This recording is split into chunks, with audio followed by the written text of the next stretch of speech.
2022-এর TET উত্তীর্ণদের বিক্ষোভে পর্ষদ অভিযান একেবারে ধুন্ধুমার হয়ে গেল করুণাময়ীতে।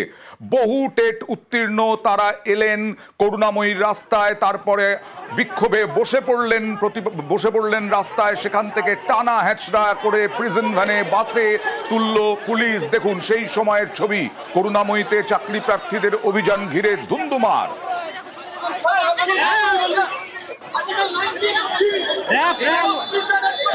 চাকরি প্রার্থীদের আটক করে পুলিশ। বেশ কয়েকজন চাকরি প্রার্থীকে আটক। টেট উত্তীর্ণদের অভিযান ঘিরে এভাবেই উত্তেজনা ছড়িয়ে পড়ে। বেশ খানিকক্ষণ ধরে চলে পুলিশ আর চাকরি প্রার্থী ধস্তাধস্তি। মেট্রো স্টেশন থেকে এভাবেই মিছিল করে দৌড়তে পর্ষদের অফিসের দিকে যেতে যান। তারপরেই পুলিশ আটকালে তারা বসে পড়ার চেষ্টা করেন। শুরু হয় ধস্তাধস্তি। বেশ কয়েকজনকে এভাবেই বাসে তোলে পুলিশ।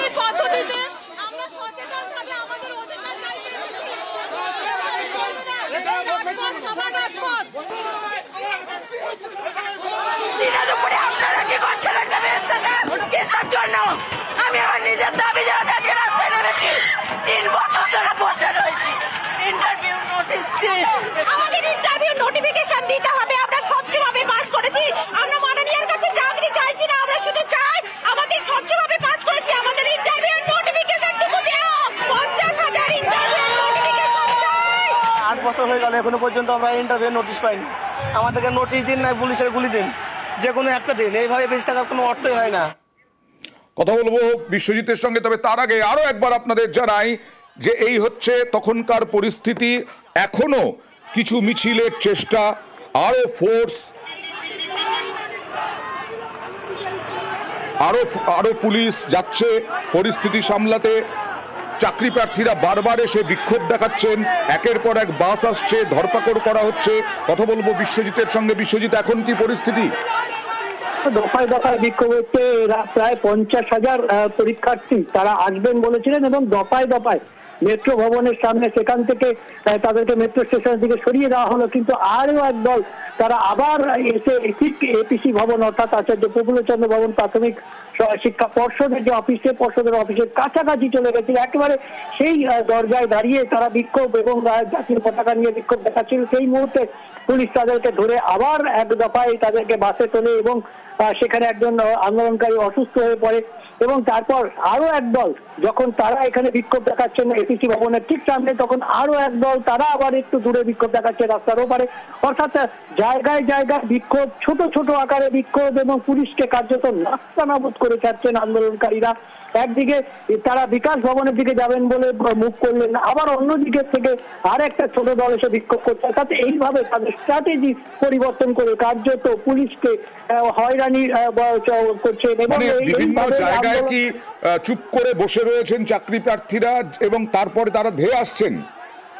একদমই ছোট ছোট দলে তারা ভাগ হচ্ছেন এবং ছোট ছোট দলে প্রথমে আমরা দেখেছি একেবারে মেট্রো স্টেশন থেকে যখন একেবারে তারা বিশাল বাহিনী নিয়ে তারা আসছিলেন এপিসি ভবনের থেকে, আবার এই মুহূর্তে আবারও একবার উত্তেজনা সৃষ্টি হচ্ছে। অর্থাৎ ছোট ছোট আবার এই মুহূর্তে উত্তেজনার খবর দিচ্ছেন আমাদের প্রতিনিধি বিশ্বজিৎ সাহা। প্রীতির কাছে যাব। প্রীতি, কি অবস্থা এই মুহূর্তে?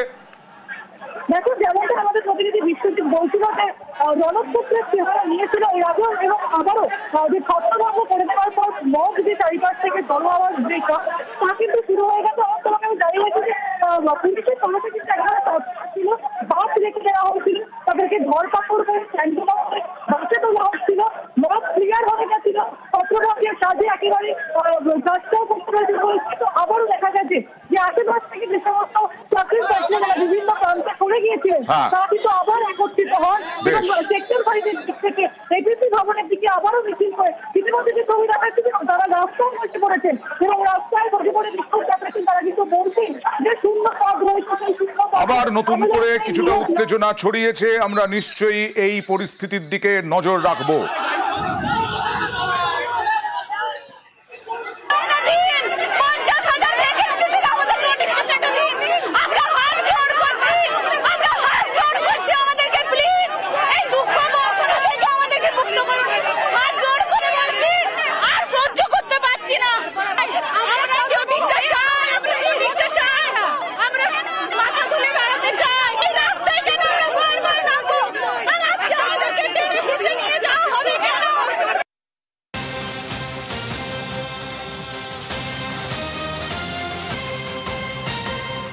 যাদবপুর বিশ্ববিদ্যালয়ের নিরাপত্তায় জোর, সিসি ক্যামেরার আওতাভুক্ত করার নির্দেশ যাদবপুর বিশ্ববিদ্যালয়ে হাইকোর্টের। ক্যাম্পাসে সিসি ক্যামেরা লাগাতে প্রয়োজন 65 লক্ষ টাকা। যাদবপুর বিশ্ববিদ্যালয়কে অর্থ চেয়ে আবেদনের নির্দেশ, এবং এই আবেদন করতে হবে সিসি ক্যামেরা লাগানোর জন্য। 65 লক্ষ টাকা আবেদন করতে হবে। কথা বলবো প্রতিনিধি অর্ণবের সঙ্গে, কথা বলবো। অর্ণব, হাইকোর্টের নির্দেশ কি? বিচারপতি সুজয় পাল এবং বিচারপতি স্মিতা দাসদের ডিভিশন বেঞ্চের নির্দেশ, যাদবপুর বিশ্ববিদ্যালয়ে 15 দিনের মধ্যে তাদের ক্যাম্পাসের নিরাপত্তা সুনিশ্চিতকরণ করা, এবং সেটা নিয়ে ইতিমধ্যেই তাদের একটি বৈঠক হয়েছে 11ই আগস্ট। সেখানে যা যা সিদ্ধান্ত হয়েছে, সেখানে ওয়েবেল যে সংস্থা, সেই সংস্থার দ্বারা জরিপ করার পর দেখা গেছে পুরো ক্যাম্পাসের নিরাপত্তা সুনিশ্চিত করতে ক্যাম্পাস মধ্যে প্রায় 65 লক্ষ টাকার সিসি ক্যামেরা ইনস্টল করতে হবে।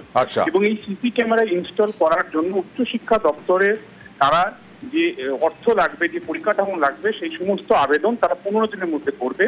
এবং এরপর নিরাপত্তা নিয়ে উচ্চশিক্ষা দপ্তরে আবেদন জানানোর পাশাপাশি তারা আর কি পদক্ষেপ নিল, কি বৈঠক করলো, কি রেজলিউশন তাদের হলো, সহ উপাচার্যের নেতৃত্বে যে বৈঠক হয়েছিল সেখানে কি সিদ্ধান্ত গৃহীত হলো, পুরোটা হলফনামার আকারে আদালতকে জানাবে। এবং রাজ্য এই আবেদন পাওয়ার পর রাজ্য এই সিসি ক্যামেরা ইনস্টল বা পরিকাঠামোগত সুবিধা যাদবপুর বিশ্ববিদ্যালয়কে প্রোভাইড করার ব্যাপারে তারা রাজ্যের উচ্চশিক্ষা দপ্তর কি ভাবছে সেই বিষয়ে নিয়েও রাজ্য একটি রিপোর্ট আদালতে দেবে। 25 সেপ্টেম্বর এই নিরাপত্তা সংক্রান্ত যাদবপুর বিশ্ববিদ্যালয়ের মামলা শেষ শুনানির জন্য আসবে। বেশ। 2022-এর টেট উত্তীর্ণদের বিক্ষোভে পর্ষদ অভিযান একেবারে ধুন্ধুমার হয়ে গেল করুণাময়ীতে। বহু টেট উত্তীর্ণ তারা এলেন করুণাময়ীর রাস্তায়, তারপরে বিক্ষোভে বসে পড়লেন রাস্তায়। সেখান থেকে টানা হ্যাচড়া করে প্রিজন ভ্যানে বাসে তুলল পুলিশ। দেখুন সেই সময়ের ছবি। করুণাময়ীতে চাকরি প্রার্থীদের অভিযান ঘিরে ধুন্ধুমার।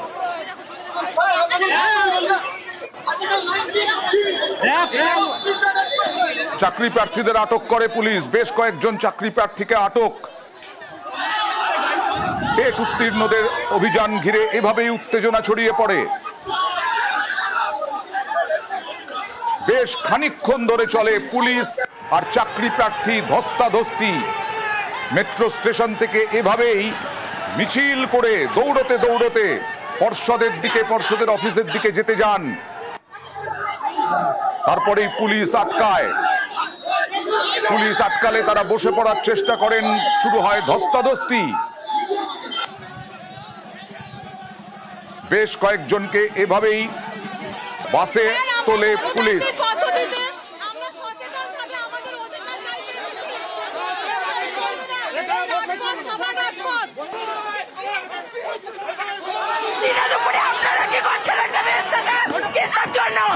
আমি আমার নিজের দাবি জানাতে আজকে রাস্তায় নেমেছি। 3 বছর ধরে বসে রয়েছি। ইন্টারভিউ নোটিশ দিন, আমাদের ইন্টারভিউ নোটিফিকেশন দিতে হবে। আমরা স্বচ্ছভাবে পাস করেছি। আমরা মাননীয়ের কাছে চাকরি চাইছি না, আমরা শুধু চাই আমাদের স্বচ্ছভাবে পাস করেছি, আমাদের ইন্টারভিউ নোটিফিকেশন টুকু দাও। 50,000 ইন্টারভিউ নোটিফিকেশন চাই। 8 বছর হয়ে গেল, এখনো পর্যন্ত আমরা ইন্টারভিউ নোটিশ পাইনি। আমাদেরকে নোটিশ দিন, নাই পুলিশের গুলি দিন, যে কোনো একটা দিন। এইভাবে বেঁচে থাকার কোনো অর্থই হয় না।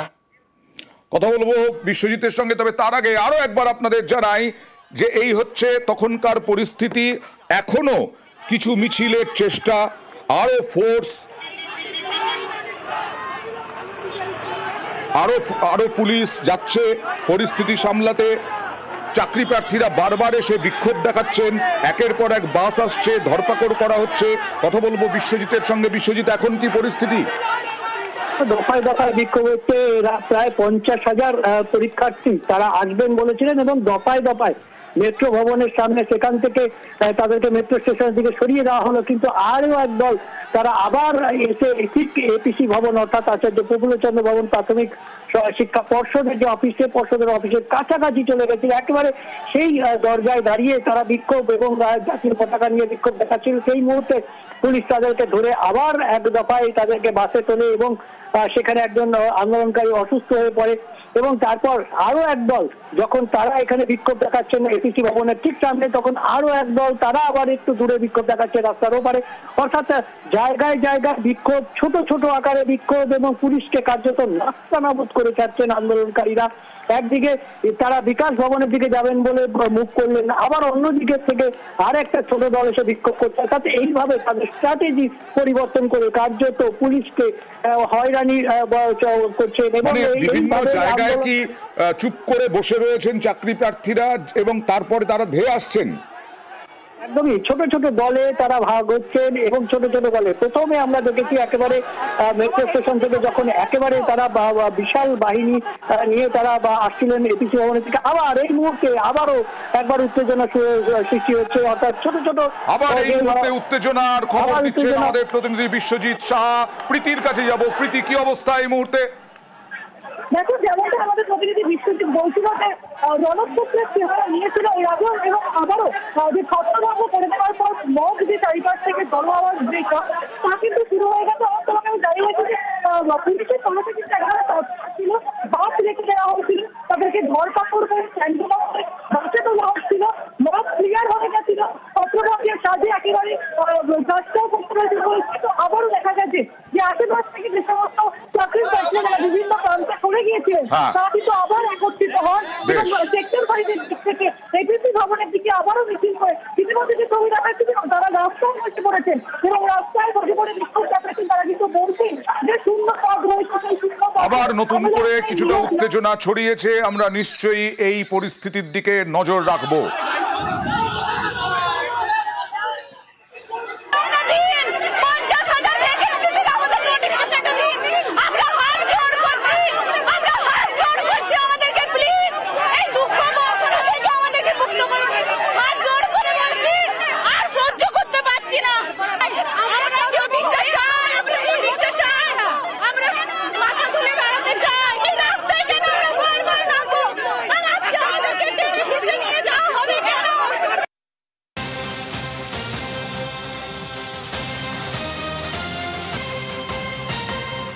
যাদবপুর বিশ্ববিদ্যালয়ের নিরাপত্তায় জোর। সিসি ক্যামেরার আওতাভুক্ত করার নির্দেশ যাদবপুর বিশ্ববিদ্যালয়ে হাইকোর্টের।